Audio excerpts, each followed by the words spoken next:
Salut à tous, on se retrouve pour l'épisode 3459 du Zap Image. On commence aujourd'hui, ce jeudi 23 octobre, avec des anniversaires et on commence tout d'abord avec le défenseur central d'Aston Villa. Il s'agit de Ezri Konsa. Il fête aujourd'hui ses 28 ans. C'est bien sûr un bon anniv également pour Fabinho, milieu défensif d'Al Ittihad, ancien joueur de Liverpool ou même de Monaco bien sûr. Ou par exemple Morata, l'avancant de Como. Il fête aujourd'hui ses 33 ans, l'attaquant espagnol. On continue, on va parler maintenant de tout ce qui s'est passé lors de la soirée hier soir. Hier soir, c'était de la Ligue des Champions, bien sûr. Et on commence tout d'abord avec l'Olympique de Marseille qui jouait du côté de Lisbonne, du côté du Sporting Portugal. Et défaite 2-1 de l'Olympique de Marseille. J'ai regardé le match et c'est vraiment dommage. Voilà, pour Marseille, qui méritait certainement mieux. Après, il y a eu un fait de match, bien sûr. Il y a eu ce carton rouge d'Emerson juste avant la mi-temps qui a pénalisé totalement l'Olympique de Marseille parce qu'à 10 contre 11 c'était très compliqué pour l'OM. Sur la deuxième période, pourtant il menait à 0, puis après il y a eu, comme je dis, ce fait de match et du coup Katamo et Santos ont été deux buteurs côté Sporting et du coup le Sporting réalise la très bonne opération en s'imposant face à l'Olympique de Marseille. Donc buteur côté Olympique de Marseille, c'est Pexao qui n'arrête pas de marquer, le Brésilien. Donc un cauchemar cette soirée pour l'OM parce que si on regarde le bilan comptable de Marseille sur cette saison de Ligue des Champions, c'est 3 matchs et déjà 2 défaites et une victoire contre l'Ajax. Mais hier, il y avait moyen. Il y avait moyen au moins de prendre un point et même de gagner, bien sûr, du côté du Sporting. Et voilà, le résultat, c'est que c'est une défaite. Et c'est pas bon, bien sûr, pour se qualifier pour la suite de la Ligue des Champions. Et la une du journal Équipe aujourd'hui, donc Marseille craque et rage. Donc, son lit un petit peu l'encadré, c'est marqué lancé par un but magnifique de Pexao. Donc, Lucarno posé, une magnifique frappe. L'homme a cédé dans les 20 dernières minutes après avoir disputé la deuxième période en infériorité numérique. Certaines décisions arbitrales, dont l'expulsion d'Emerson, ont avivé plutôt sa frustration. Du côté bien sûr de Marseille parce que l'arbitre du match les pointer du doigt, voilà, du côté de Marseille. Donc on va parler déjà d'Emerson parce que c'est le fait de match, son carton rouge, donc double jaune, donc du coup rouge. Donc tout d'abord la 39e il prend carton jaune, voilà. Et 42e il provoque un penalty, mais donc l'arbitre dit voilà, penalty pour Marseille. Donc on était proche du peut-être 2-0 bien sûr, mais l'assistance vidéo dit l'arbitre va voir quand même les images parce que c'est peut-être une simulation. Et du coup l'arbitre va voir la vidéo et du coup l'arbitre dit non, simulation. Donc du coup il annule le penalty d'Emerson et il donne un jaune à Emerson par rapport à la simulation. Il avait déjà un jaune et du coup carton rouge. Voilà comment Emerson a pris son rouge hier. Donc voilà, c'est dommage et je comprends pas encore comment les joueurs font pour faire des simulations alors que maintenant il y a la technologie comme la vidéo, donc c'est n'importe quoi. Donc le journal La Provence, bien sûr, le journal Marseille détruit Emerson après sa simulation, les grands mystères du foot moderne. Pourquoi tricher, essayer de truander alors que des dizaines de caméras de sécurité sont en permanence braquées sur vous? Difficile pour ne pas dire impossible et de trouver des circonstances atténuantes à Emerson Palmieri. S'il a bien un atout dans sa manche, celui-ci se nomme l'expérience, mais rien de tout cela ne l'a empêché de débrancher son cerveau, parce que voilà, pour bien sûr le journal La Provence, t'as pas le droit de faire ça, t'as pas le droit de faire une simulation alors qu'il y a la VAR. Voilà, c'est dommage parce que ça pénalise totalement l'équipe marseillaise, parce qu'à 11 contre 11, pas sûr que le Sporting aurait gagné le match, peut-être il y aurait eu nul, mais je pense que Marseille, les gars, aurait vraiment encore mis beaucoup de danger sur cette équipe du Sporting. Bon, c'est comme ça, c'est le football. Donc du côté bien sûr de l'OM, les coachs, les joueurs, le staff, tout ça, c'est l'arbitre qui a plombé le match. 2 Heurby donc évoque un arbitre pas au niveau pour ce genre de match. Il a dit on a payé des erreurs d'arbitrage. Je n'ai pas aimé la façon dont le match a été arbitré. Je ne pense pas que l'arbitre était bon pour un match de ce genre. Il n'était pas adapté pour arbitrer un match de ce niveau. Voilà, il dit en gros que l'arbitre, je pense que c'était un arbitre de quelle nationalité, mais il n'était pas au niveau pour arbitrer un match de Champions League tout simplement. Et Nasri juge les choix de Roberto De Zerbi après la défaite de l'OM. Donc il a dit les changements de De Zerbi ont manqué d'audace. Le match n'a pas été perdu à cause de l'arbitre. Il a été trop prudent par rapport à ses choix, voilà, dans son coaching tout simplement. Bertrand Latour lui aussi il allume l'Olympique de Marseille au sujet de l'arbitrage. Il a dit c'est davantage de la responsabilité de l'OM que celle de l'arbitre. On n'a pas le sentiment que Lisbonne était meilleur que l'OM, mais à la fin Marseille a fait tomber un match qui a été pour eux. Quand les erreurs sont pour vous, personne ne dit rien, c'est normal, mais quand c'est contre vous, il faut des communiqués, des trucs comme ça. Voilà ce qu'il a pu dire. Mais après c'est plutôt logique, voilà, que quand bien sûr c'est en ta faveur tu vas rien dire, mais quand c'est contre toi, Ben voilà, là tu t'exprimes bien sûr ton mécontentement, c'est logique. Et la réponse de Nasri, bien sûr, à Bertrand Latour sur le fait que les Marseillais relèvent que les erreurs d'arbitrage en leur faveur, bien sûr. Donc la banque te fait un énorme virement sans raison. Donc tu vas pas dire quelque chose. Imaginez la banque légale te donne 1000 euros.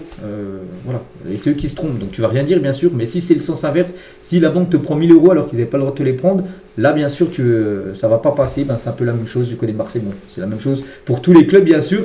Donc maintenant, la banque te prend une énorme somme sur ton compte. Tu vas te plaindre. Voilà, en gros, c'est la métaphore en gros de Nasri, enfin la comparaison avec ce qu'avait pu dire Bertrand Latour. Je ne sais pas si vous avez compris, mais il n'y a rien de compliqué. Bref, on continue les gars, on a parlé de Latour, de Nasri, de Zerbi, on va parler aussi d'Aubameyang les gars, décisif avec une passe D, mais Aubameyang aussi lui, comprend pas l'arbitre du match. Hein. C'est scandaleux d'avoir des arbitres comme ça en Ligue des Champions.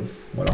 Donc il a dit, les arbitres n'ont pas du tout été au niveau. Avoir des arbitres comme ça, c'est scandaleux. Il n'y a rien eu pour nous. Le carton jaune d'Emerson, c'est scandaleux. Donc le premier, sur la main qu'il a fait. On n'a pas le droit de lui parler à l'arbitre. Voilà ce qu'a pu dire Aubameyang. Donc lui il dit que cette défaite est une grande partie à cause de l'arbitre. Hein. Et Laure Boulot réagit au propos aussi d'Aubameyang. Il n'y a pas que l'arbitre qui a fait des erreurs ce soir. Mais je pense que quand on est frustré, on peut dire des bêtises. J'essaie de ne pas trop lui en vouloir. Voilà ce qu'elle peut dire. Parce que oui, bien sûr, l'arbitre peut-être a été... c'est un fait de jeu, bien sûr. Voilà les décisions arbitrales. Après, le jaune sur simulation, les gars, il est totalement logique. Hein. Il simule, il prend jaune. Il a voulu jouer, il a perdu. C'est le premier jaune, en gros, pris par Emerson sur une main. Qui fait beaucoup parler tout simplement.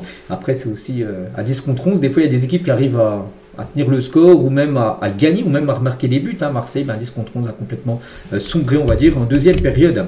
Bref, Aubameyang comme j'ai dit, donc fustige l'arbitre mais quand même décisif Aubameyang. Donc cette saison, club plus sélection c'est pas mal, hein. C'est même très bien, 10 matchs joués. 8 buts, 4 passes décisifs, 12 fois en 10 matchs quand même Aubameyang. Et sur ces 5 derniers matchs, regardez, contre le Sporting, passeur D, contre le Havre, passeur D, contre la Gambie, il a marqué un quadruplé bien sûr, l'Ajax un but de passe D et Strasbourg buteur. 5 derniers matchs, à chaque fois il a été décisif. L'attaquant gabonais. On va parler de Igor Pixao qui a marqué encore un magnifique but. Hein. Donc refuse de se cacher derrière l'arbitrage. Il y en a qui sont, disent c'est à cause de l'arbitre, mais lui il dit il y a peut-être une part de l'arbitre, mais voilà, c'est Marseille qui a été aussi à la hauteur lors de cette deuxième mi-temps. Je ne veux pas parler d'arbitrage. Il s'est manqué sur le premier carton jaune pour Emerson, mais c'est passé. On a du temps pour se lamenter. Hein. Le rouge. Le premier jaune n'est pas mérité, il ne peut pas enlever sa main, mais il ne faut pas que parler de l'arbitre et aussi de la performance bien sûr de l'Olympique de Marseille. Et concernant Pexao les gars, donc il devient quand même le premier joueur de l'OM à inscrire 3 buts lors de ses 3 premiers matchs de Ligue des Champions. Félicitations à lui, il a marqué un doublé, souvenez-vous, contre l'Ajax Amsterdam, il a marqué un but hier. Donc le dernier à avoir fait ça, d'avoir marqué au moins 3 buts lors de ses 3 premiers matchs en laissé, c'est Drogba. En 2003, il a même marqué 5 buts au bout de ses 3 premiers matchs en Ligue des Champions avec l'Olympique de Marseille. Pexao aujourd'hui c'est une note de 7 sur 10 dans le journal d'équipe par rapport à sa performance, donc une note de 7 sur 10, c'est un bon match de sa part. Emerson qui a coûté on va dire cher au joueur de l'OM, une note de 3 pour le joueur italien.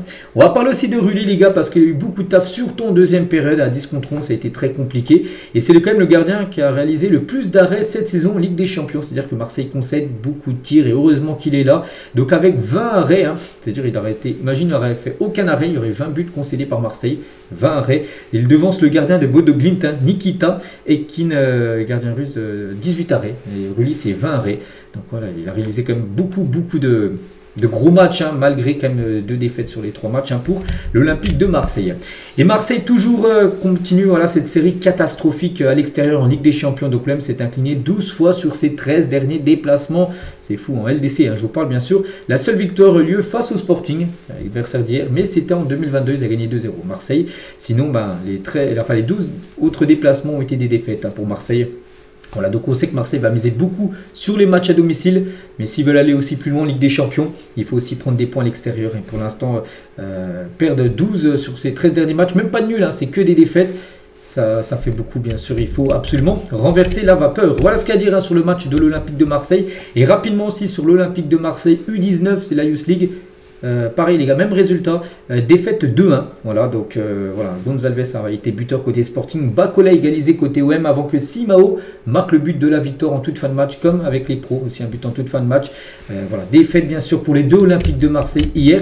Et concernant le premier buteur Gonzalez, donc Flavio Gonzalez, joueur du Sporting portugais, né en France, donc il connaît le rappeur Marseille Jul. Donc il a marqué contre l'OM en Youth League et a célébré avec ses coéquipiers et avec un t-shirt Jul. N'oubliez pas que Jules est originaire de Marseille. Lui joue au Sporting contre Marseille. Donc voilà, il a un peu chambré Marseille en célébrant, en faisant le signe Jules tout simplement. Il avait déjà fait ça la saison dernière avec le Sporting. C'était un Sporting Monaco où il avait également fait la célébration du rappeur marseillais Jules. Et c'est que les clubs de Youth League, français, ont flop sur ce début de saison. Donc Monaco qu'on parlera un peu après, juste après. Mais les U19, ils ont perdu 4-2 contre Tottenham. Donc les 3 matchs de Monaco U19, défaite. Les 3 matchs de l'Olympique de Marseille U19, défaite en Youth League. Le PSG, c'est une victoire, un nul, une défaite. Voilà, donc c'est pas fou du tout. Si on regarde leur classement, donc Monaco dernier, 0 points, l'OM 0 points et le PSG 4 points, mais 17e actuellement de cette poule unique, bien sûr, pour la Youth League. Et concernant les clubs qui ont tout gagné, voilà, 6 clubs réalisent un perfect en Youth League avec 9 points sur 9. Donc il y a Tottenham, Bilbao, Chelsea, Bruges, le Real et le Barça. Donc voilà, c'est des équipes U19 pour l'instant, ont gagné tous leurs matchs sur ce début de saison. Bref, on revient nous sur la Ligue des Champions, sur les seniors, sur les équipes premières. On va parler de l'autre équipe française qui jouait. Monaco jouait contre Tottenham. Je n'ai pas regardé le match, j'ai plutôt regardé Marseille hier. Bon, j'ai bien fait de ne pas regarder le match parce qu'il n'y a pas eu de but. Voilà, 0-0 lors de cette rencontre. Mais j'ai pu voir un peu les stats que Monaco a beaucoup tenté. Monaco a pu peut-être gagner le match. Et surtout quand on voit que c'est le gardien de Tottenham qui a été élu homme du match. C'est-à-dire que voilà, Monaco a eu des occasions, mais que Vicario a arrêté beaucoup de tirs. Donc avec 8 arrêts, 8 tirs cadrés de Monaco, c'est pas mal, mais 0 but marqué parce qu'il a tout arrêté. Le portier italien a sauvé Tottenham d'une défaite à Monaco et a logiquement été élu homme du match. 2,47 de XG, donc c'est-à-dire que Monaco aurait mérité de marquer 2 buts, voire peut-être 3. Ils n'en ont marqué aucun parce qu'il y avait bien sûr Vicario qui réalise bien sûr une grosse performance. À noter que Paul Pogba était présent en tribune, mais il n'a pas encore joué. On espère qu'enfin il puisse jouer. C'est vrai qu'il il arrivait quand même au mois d'août et pour l'instant toujours aucune minute de jeu pour Paul Pogba. On continue cette fois-ci avec le Real Madrid qui jouait hier soir contre la Juventus Turin. On peut voir le résultat final 1-0 pour le Real Madrid. C'est Jude Bellingham, buteur à la 57e minute de jeu. Donc parfait pour le Real Madrid. Un résultat parfait pour préparer bien sûr la réception maintenant du FC Barcelone dans 3 jours, le Classico. Donc tout d'abord l'homme du match, ça aurait pu être Jude Bellingham, mais c'est plutôt Arda Güler. En plus un peu surpris Arda Güler, regardez, un coup il fait... parce que le gars qui donne le trophée d'homme du match, il a dit c'est toi qui l'as remporté. Arda, il était un peu surpris, bien sûr. Oui, c'est bien Arda Güler qui a remporté le prix. Il a dit j'étais surpris. Je ne joue pas pour ça, pour gagner le prix d'homme du match. Je ne savais pas que j'allais être MVP, mais c'est lui qui a remporté ce prix. Arda Güler, il a fait bien sûr une grosse performance. Bon, Bellingham aurait pu aussi le remporter, surtout qu'il a été l'unique buteur du match. Regardez, il y a quand même le gros match de sa part. 73 ballons touchés, 93% de passes réussies, 90% de passes réussies dans la moitié adverse, 44 sur 48. Donc une passe longue réussie, 2 dribbles réussis sur 2, 9 duels gagnés sur 13, 3 tirs, 1 but. Voilà, grosse performance de la part de Jude Bellingham. On va parler du passeur D. Donc c'est Vini Junior et la frappe de Vini Junior qui a touché le poteau avant de revenir sur Bellingham. Ça s'est fait comme ça. Le but a été compté comme une passe décisive par l'UEFA. Donc voilà, c'est bien une passe D. C'est une passe D de Vini Junior pour le but de Jude Bellingham hier. Et du coup, Vini avec cette nouvelle passe D, il est proche de devenir le meilleur passeur de l'histoire du Real Madrid en Ligue des Champions. Les deux ex-aequo pour l'instant, c'est CR7 et Benzema. Les deux sont à 27 passes D en Ligue des Champions avec le Real. Vini est à 25, donc encore 3 passes D, il sera seul en tête tout simplement. Vini Junior. On va parler de Thibaut Courtois, donc hier, match parfait pour lui, clean sheet, donc il n'a pas pris de but. Et surtout, il a disputé son 300e match avec le Real Madrid, le gardien belge. A noter aussi le superbe tifo qu'on peut voir des supporters du Real en hommage à Lucas Vázquez qui a quitté le club l'été dernier pour rejoindre le Bayer Leverkusen. Voilà, il y avait une photo de lui. En gros, c'est une image de Vázquez quand il était tout jeune, bien sûr, du côté du Real. Et maintenant, prochain match pour le Real Madrid. Next match. Le Classico, le FC Barcelone au programme, qu'on parlera bien sûr là dans les prochains jours.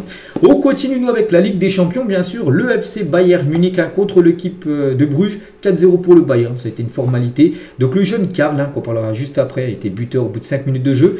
Harry Kane, Diaz et Nicolas Jackson, voilà, ont été 4 buteurs différents du côté du Bayern. Et le Bayern actuellement, c'est peut-être la meilleure équipe du monde, bon peut-être avec le PSG, j'en sais rien, mais en tout cas eux pour l'instant, ils n'ont rien laissé à leur adversaire, ils ont tout gagné, 12 matchs. 12 victoires. Voilà, ils ont tout gagné, bien sûr, l'équipe du Bayern. Donc 44 buts marqués, c'est énorme pour seulement 9 petits buts encaissés. Voilà, dans tous les matchs cette saison, on prend en compte aussi la Ligue des Champions par Pafos, Chelsea ou même Bruges, c'est de la LDC, bien sûr. Soit champion en Ligue des Champions, que des victoires pour le Bayern Munich. Et donc leur prochain adversaire, donc il y aura des déplacements, Gladbach, Cologne, Leverkusen à domicile et le PSG. Donc le match que tout le monde attend.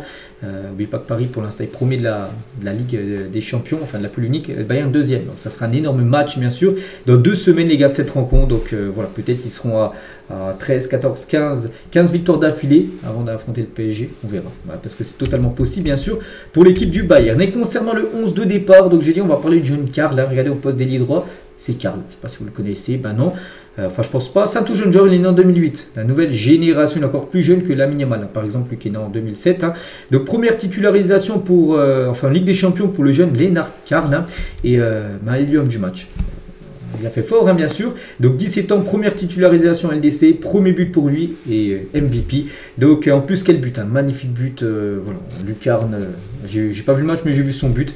Très beau but. Hein. Donc voilà, premier ballon touché, c'était son premier ballon touché. Il a marqué au bout de 5 minutes de jeu, il n'a pas touché le ballon avant. Voilà, directement but. Il devient à 17 ans et 242 jours le plus jeune buteur de l'histoire du Bayern Munich en Ligue des Champions. Il devance maintenant Musiala qui avait le record à 17 ans et 363 jours. Musiala, et bah, du coup, il est battu de quasiment 100 jours de moins, avec bien sûr maintenant le jeune Lennart Karl, en tant que plus jeune buteur bien sûr de l'histoire du côté du Bayern, et les plus jeunes buteurs de l'histoire de la Ligue des Champions, parce que le Bayern, hein, bon, maintenant c'est 17 ans et 242 jours, mais pas que le plus jeune, hein. C'est Fati les gars. Donc 17 ans et 40 jours il lui a fallu pour marquer son premier but en Ligue des Champions. C'est lui qui a le record absolu. Après il y a Lamine Yamal, hein, 17 ans et 68 jours. Puis après c'est un joueur de Copenhague, Victor Dadason, 17 ans et 113 jours. Donc lui il a 17 ans et 242 jours. Donc voilà. Concernant les plus jeunes buteurs de l'histoire de la LDC. Toujours du côté du Bayern, Harry Kane bien sûr. Hein, c'est quel but marqué. Harry Kane en a marqué, bien évidemment. Donc 10e match de suite avec au moins un but, hein, pour Harry Kane. 23e but cette saison. C'est comme d'habitude très fort Harry Kane. Luis Diaz également buteur. Donc ses débuts, sous début de saison en statistique, hein, c'est 8 buts, 6 passes D pour l'ancien joueur de Liverpool, hein, qui réussit parfaitement ses débuts du côté du Bayern Munich. On va parler cette fois-ci de Liverpool qui jouait du côté de Francfort. On sait que Liverpool, hein, restait sur pas mal de défaites. Hein, c'est vrai, regardez, Liverpool restait sur 4 défaites. Palace, Galatasaray, Chelsea, Manchester United. Il fallait absolument gagner, hein, voilà, stopper cette série de défaites. Ben, c'est fait en s'imposant 5-1 du côté de Francfort. Donc Hugo Ekitike a été buteur, Van Dijk, Konaté, Cody Gakpo et Szoboszlai. Voilà, donc festival côté Liverpool, bien sûr, ça va leur faire du bien. Et notez qu'ils auraient perdu un match, hein, s'ils auraient fait 5 défaites d'affilée, il fallait remonter à 1953 pour voir 5 défaites d'affilée pour Liverpool. Bon. C'est pas le cas parce qu'ils ont bien sûr gagné hier. Mais voilà, on était proche, hein, d'une statistique qu'ils n'avaient pas fait depuis 80 ans. Bon, heureusement, il y a victoire pour eux en Allemagne hier. Hein, ça va leur faire du bien. Donc l'homme du match, c'est Virgil van Dijk, hein, qui a fait un gros match défensivement. En plus, il a marqué un but. Donc gros match, bien sûr, du capitaine de Liverpool. On va parler de Florian Wirtz. On sait qu'on en parle beaucoup sur ce début de saison. Un début de saison très compliqué. Mais en tout cas, il a été décisif avec Liverpool hier. Ça va lui faire du bien. Après 11 matchs, hein, Première Ligue plus Ligue des Champions, l'Allemand est enfin passeur D pour les Reds en Champions League. Il a même délivré 2 passes décisives hier. Voilà, donc ça va lui faire du bien. 11 matchs, rien du tout, 0 but, 0 passe D. En LDC, je vous parle en Première Ligue. Hein. Et donc là, enfin décisif avec ses 2 premières passes décisives, bien sûr, lors de grands matchs, bien sûr, pour Florian Wirtz. On peut parler aussi de Isaac. Hein. Il a commencé titulaire, il est sorti à la mi-temps. Voilà, donc on se dit pourquoi.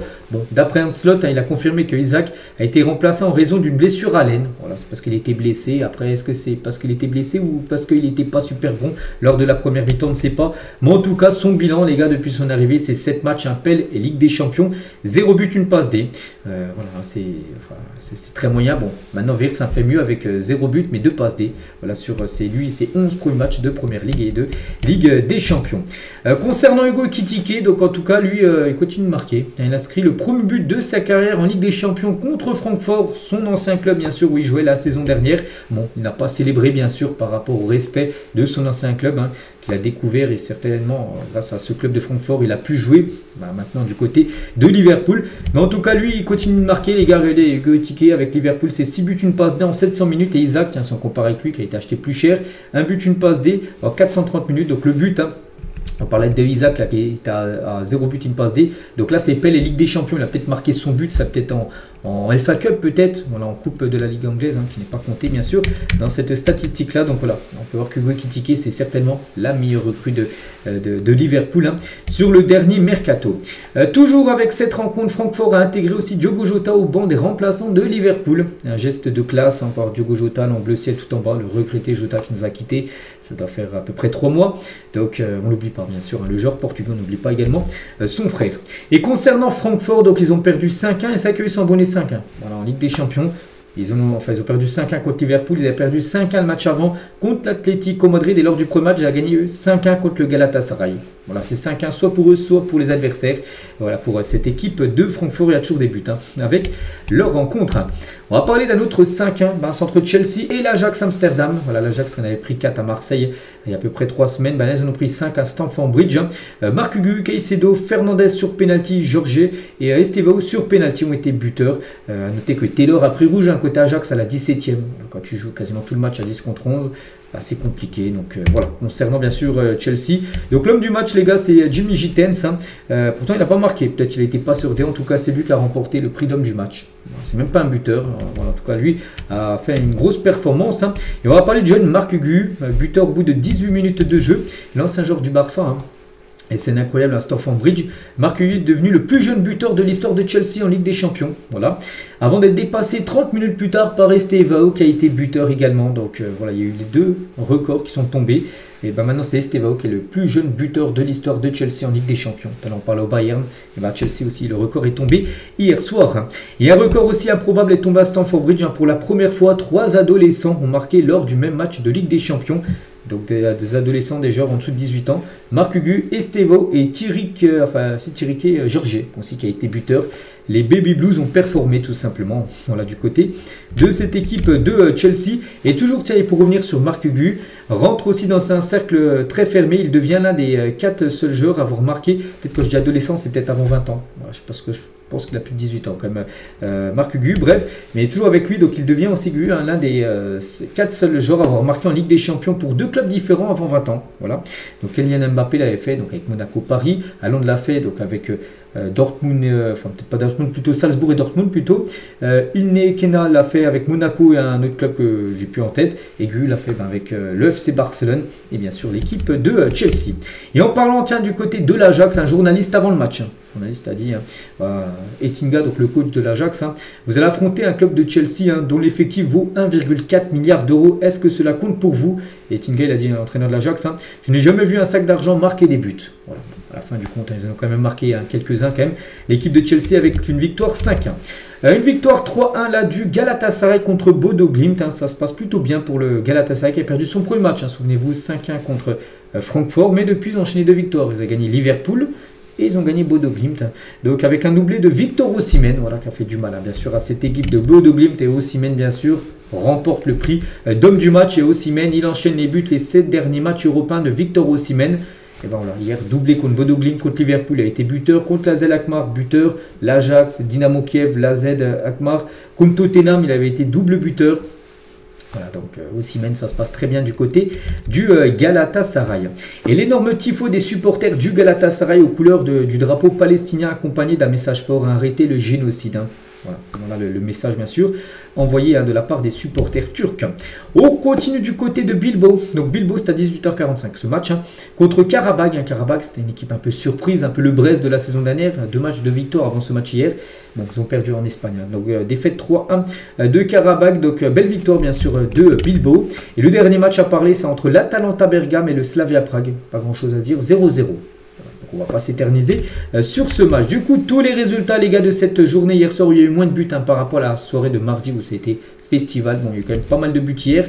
Et c'est un record, les gars, si on cumule les 2 soirées, 71 buts ont été inscrits. Donc 43 sur la soirée de mardi et 28 sur la soirée d'hier soir. Donc 71 buts depuis le nouveau format de cette Ligue des Champions là. Jamais une soirée de Ligue des Champions, enfin une journée de LDC. Il y avait eu autant de buts, 71, avec des matchs comme le PSG contre le Bayer Leverkusen avec 9 buts dans le match. Plein d'autres rencontres aussi, beaucoup de buts. Le Barça contre l'Olympiakos, c'est 7 buts dans le match. Voilà, le total est monté très très haut bien sûr, malgré quand même quelques zéros comme ce match-là, ou comme bien sûr Monaco-Tottenham où il y a eu également 0-0. Concernant le meilleur joueur de la semaine en Ligue des Champions, un choix entre ces 4-là, Fermin Lopez, triplé avec le Barça. Mana côté PSV, donc PSV c'est à poser 6-2, tiens un match aussi beaucoup de buts. Voilà, le PSV contre Naples. Donc lui il a été je crois double buteur. Nmecha a marqué un doublé contre Copenhague alors de la victoire 4-2 de Dortmund. Et Goretzka a été Goretzka, tiens, on va aller voir juste avant, il a été double buteur. avec l'équipe de Bilbao contre Karabakh. Donc parmi ces 4-là, un sera élu meilleur joueur de la semaine de Ligue des Champions. Donc on pense peut-être Fermín López, c'est le seul à avoir inscrit le triplé. Peut-être ça sera lui, on verra. Et concernant le plus beau but de cette semaine en Ligue des Champions, on a le choix entre Goretzka de nouveau, 2 joueurs de Bilbao aussi, Navarro, Karl, qui a été buteur avec le Bayern, mais aussi Pexao. Donc là, je crois que c'est seulement sur les matchs d'hier. Voilà. Qui sera élu plus beau but de la journée d'hier, on verra ça aussi dans quelques heures. Concernant le classement, donc c'est simple, il y a 5 équipes pour l'instant qui ont fait carton plein, le PSG, le Bayern, le Real, l'Inter et Arsenal. Ces 5 équipes sont dans les 5 premières positions parce qu'elles ont 9 points sur 9. Donc le PSG est en tête avec le Bayern avec une meilleure différence de but, donc les deux sont à plus 10. N'oubliez pas que le PSG joue contre le Bayern dans 2 semaines, donc voilà, c'est le premier contre le deuxième, c'est un énorme choc. Donc voilà, l'Inter qui est en finale, quand même finaliste saison dernière, est présent. Arsenal qui était demi-finaliste saison dernière est présente. Le Real Madrid est souvent là. Donc voilà, Dortmund, City, Newcastle pour l'instant sont dans les 8 premières positions, le Barça 9e. Donc après on peut voir seulement le Benfica et l'Ajax sont les deux seules équipes à avoir 0 points. Ils ont perdu leurs 3 premiers matchs de cette Champions League. Donc concernant Monaco 27e et concernant l'Olympique de Marseille 18e, malgré qu'il y a une victoire, 2 défaites. Marseille est pour l'instant 18e et serait barragiste. Après, il reste encore beaucoup de matchs. Mais il faut prendre des points, bien sûr, parce que tous les points sont importants, bien sûr, dans cette Ligue des Champions. Donc voilà, alors là, plus pour voir, bien sûr, les clubs français, bien sûr, 18 et 27e. Concernant le classement des meilleurs buteurs, Mbappé et Harry Kane sont les deux en tête. Mbappé, c'est vrai, tiens, il stoppe cette série de 11 matchs d'affilée avec un but. Il a joué hier, il n'a pas marqué. Les occasions, il n'a pas marqué, donc voilà. En tout cas, Harry Kane lui a marqué. Donc les deux sont meilleurs buteurs avec Gordon, Rashford et Erling Haaland qui sont à 4 buts inscrits dans cette campagne de Ligue des Champions. La semaine mitigée des clubs français, bon, avec la victoire du PSG, le nul de Monaco et la défaite bien sûr de Marseille. Et c'est que si on enlève le PSG, hormis le PSG, les clubs français n'ont gagné que 3 de leurs 17 derniers matchs de Ligue des Champions. Ça fait quand même très très peu. Donc 4 nuls, 10 défaites. Voilà, si on prend en compte Marseille, Monaco, si on prend en compte Brest saison dernière, Lille, tout ça, les 17 derniers matchs, 4 nuls, 10 défaites. On enlève bien sûr le Paris Saint-Germain. Tiens, en parlant du Paris Saint-Germain, malgré que le match ait lieu avant-hier, on va revenir sur cette équipe parisienne qui a écrasé bien sûr l'équipe allemande de Leverkusen. Le PSG a battu tous les clubs du top 10 au classement UEFA sauf Dortmund. Voilà, depuis mai 2024, on parle, mai 2024, donc il y avait un Dortmund qui s'est imposé 1-0 face au PSG, mais sinon le PSG a gagné toutes les autres équipes du top 10 UEFA. City, ça a été une victoire 4-2, Liverpool, c'était une victoire 1-0, contre Arsenal, victoire 2-1, contre l'Inter, 5-0, le Bayern, 2-0, c'était en Coupe du Monde des clubs, le Real, Coupe du Monde des clubs également 4-0, le Barça, 2-1, il y a à peu près un mois, et Leverkusen avant-hier. Voilà, seulement Dortmund, depuis mai 2024, depuis on va dire 1 an et demi, voilà, Paris a pratiquement battu tous les plus gros clubs, on va dire, européens.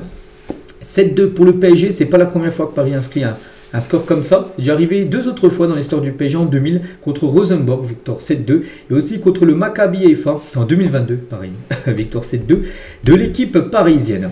Toujours avec le PSG, donc hier, au lendemain du match, la presse européenne est bluffée par la prestation du PSG. Par exemple, le journal Le Parisien, ils ont mis c'est comme revoir un chef-d'œuvre du cinéma. On sait déjà tout du film, mais c'est à chaque fois comme si on le redécouvrait, ce film en gros.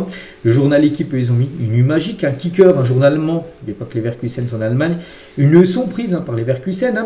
Bild, le début de la fin. Marca, ce PSG est écœurant. Comment dire en Espagne. Luis Enrique sème la panique. Ces joueurs ont écrasé les Leverkusen au terme d'un match humiliant. Mundo Deportivo, c'est un journal plutôt catalan. Le PSG continue de dérouler son football dévastateur en Europe. Sport, un journal également catalan. Le PSG de Luis Enrique rend fou. Ou BBSP Sport, un journal anglais. Donc Doué brille avec le PSG qui offre un show de 7 buts à Leverkusen. Le tenant du titre a livré une performance offensive impitoyable pour démanteler son adversaire. Donc voilà, le PSG choque à l'européenne, même à l'international, parce que Paris actuellement c'est du très très très haut niveau. On va parler d'Ousmane Dembélé. Parce que lors de ce match, avant-hier, il portait une paire de crampons spéciale par rapport à son ballon d'or remporté il y a 1 mois et 1 jour exactement. C'était le 22 septembre, on est le 23 octobre aujourd'hui. Donc voilà, les paires de crampons que portait Ousmane Dembélé.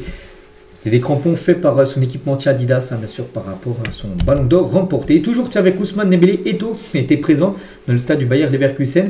Et Samuel Eto'o en personne a demandé une photo à Ousmane Dembélé après la victoire du PSG. Il a changé de dimension, bien évidemment, Ousmane Dembélé. Et toujours avec lui, on sait que lors du match contre Leverkusen, il a joué son 100e match du côté du Paris Saint-Germain. Donc il fait désormais partie du top 5 des joueurs les plus décisifs du PSG après avoir disputé 100 matchs. Donc en tout, après ses 100 premiers matchs, c'est 44 buts et 28 passes D. Bon, le record, c'est Neymar. Après ses 100 matchs à Paris, 122 fois, il avait été décisif. avec but et passe D.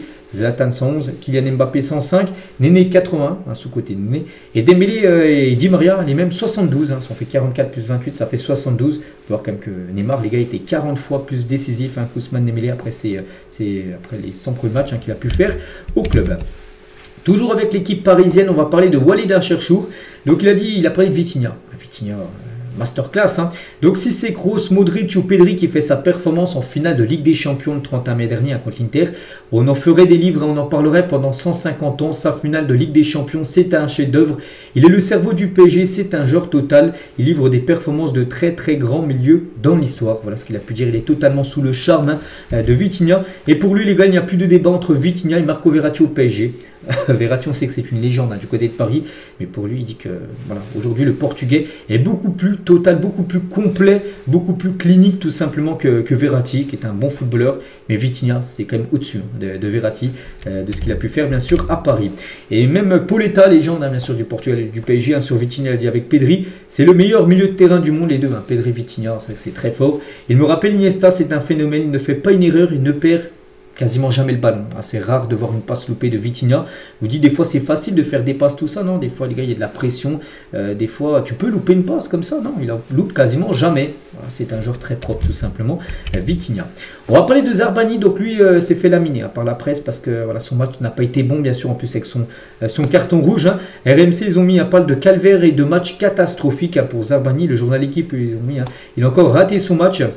S'il faut chercher un bémol à la démonstration du PSG mardi soir, il n'est pas difficile à trouver. On la personne bien sûr du défenseur ukrainien. Le journal Le Parisien, ils ont mis un soir oublié, Zarbani a vécu un véritable cauchemar. Et Foot Mercato, ils ont mis Zarbani le gros point noir de la soirée magique du Paris Saint-Germain. Lui, il n'a pas marqué des points, alors que tout le monde a été bon. Lui, il a causé 2 pénaltys, il prend un rouge. Bon là, oui, c'était un match de poule, mais c'est un match d'élimination directe qui fait ça. Là, il se ferait descendre encore plus. Voilà, Zarbani. Du côté de Leverkusen, défaite 7-2. Donc, Njland, donc il me demande voilà, le coach. Donc, nous devons présenter nos excuses aux supporters voilà, par rapport à cette humiliation à domicile. Les supporters ont été incroyables et nous avons besoin d'eux à nouveau dimanche contre Fribourg pour progresser. On ressent une grande douleur. On est blessé après cette correction prise à domicile. Il faut se remettre la tête à l'endroit et regarder vers l'avant. On a beaucoup trop subi. J'aurais aimé revenir avec le score de 1 partout à la pause et ensuite faire des changements. Mais 7 minutes avant le retour au vestiaire, on a perdu le match. À 4-1, c'était fini avec le PSG. Juste avant la mi-temps, ils ont enchaîné les buts. Il y aurait pu avoir un partout. À la 37e, il y a un partout. Donc PSG a marqué 3 buts juste avant la mi-temps. Ce qui a totalement descendu, on va dire, cette équipe de Leverkusen. On va parler d'une autre équipe allemande, c'est le Borussia Dortmund et 4 buts, c'est le tarif maison à Dortmund en Ligue des Champions cette saison. Voilà, donc contre la Juve, premier match de LDC, ils avaient fait 4-4. Contre Bilbao, 4-1. Et là, avant-hier, ils ont gagné 4-2. Voilà, ils en marquent toujours 4, cette équipe de Dortmund sur cette LDC. Donc voilà, deuxième meilleure attaque de Ligue des Champions avec 12 buts inscrits, bien sûr, d'LPSG qui a 13 buts inscrits sur cette campagne européenne. On va parler de Noah Lang, joueur de Naples, il revient, enfin, il est en déclaration après le match perdu 6-2 contre le PSV, son ancien club. Il joue au PSV il y a quelques mois. Ça semble glacial entre Noah Lang et Antonio Conte, le coach de Naples. Le Hollandais, après la défaite 6-2 face au PSV, il a dit: je ne parle pas beaucoup avec l'entraîneur, je lui ai parlé une seule fois, je ferais mieux de ne rien dire. Sinon, il pourrait dire des choses qui pourraient le mettre totalement hors de l'équipe. Je m'entraîne dur et je ne sais pas quoi faire d'autre. Je n'ai pas d'autre choix car j'ai signé un contrat ici. Je dois accepter la situation telle qu'elle est parce qu'il est souvent remplaçant. Et il dit, il s'entraîne dur, il donne tout à l'entraînement, tout en match et Conte lui donne très rarement sa chance. Et voilà, ça se passe pas super bien. En plus, ils parlent très peu les deux l'un entre autres.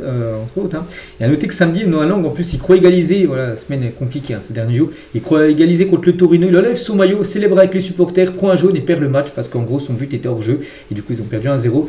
Et hier, c'était avant-hier, il perd 6-2 contre son ancien club. Voilà, les nouvelles de Noah Lang. On va parler aussi, rapidement du FC Barcelone et juste de la passe D de Lamine Yamal. On avait dit Lamine Yamal contre l'Olympiakos, buteur et passeur D, buteur ok, mais pas de passe D. Après vérification sur le site de l'UEFA, le taf de Lamine Yamal sur l'ouverture du score de Fermin Lopez en début de match n'est pas considéré comme une passe décisive et du coup, c'est pas sa 8e passe D, mais il reste du coup à 7 passes D cette saison. Lamine Yamal. Voilà ce qu'il va dire sur la Ligue des Champions, sur les matchs d'hier, sur les matchs d'avant-hier. je pense qu'on a fait le tour. Hein. Je pense qu'on a tout dit ce qu'il y avait à dire. Hein. Rapidement, les gars, on va parler de la Coupe d'Europe aujourd'hui avec l'Europa League. Voici les rencontres de côté français, donc équipe française, bien sûr. Donc, je les cherche. Je vois Lyon, là, qui joue contre Bâle. Il y a également Nice hein, qui se déplace du côté du Celta Vigo, qui est abonné au 1 partout. Hein. Je crois en 10 matchs cette saison, ils ont fait 7 fois 1 partout, le Celta. Et Lille, Lille joue à domicile contre le PAOK Salonique aujourd'hui. Donc, bonne chance, bien sûr, au club français. On fera le point, bien sûr, demain. Et on finit aujourd'hui avec l'Europa Conference League avec Strasbourg. Strasbourg, ils sont là en plein milieu. Ils jouent contre Jagiellonia. Je sais pas où c'est. Bon, bref, bonne chance aux Strasbourgeois. Donc voilà ce qu'il y a à dire aujourd'hui. J'espère que ça vous a plu. Donc nous, on se retrouve demain. Bien sûr, on fera le point maintenant de cette Coupe d'Europe. Bien sûr, et quelques rencontres ce soir d'équipes françaises. Allez, je vous souhaite une très bonne journée et à demain.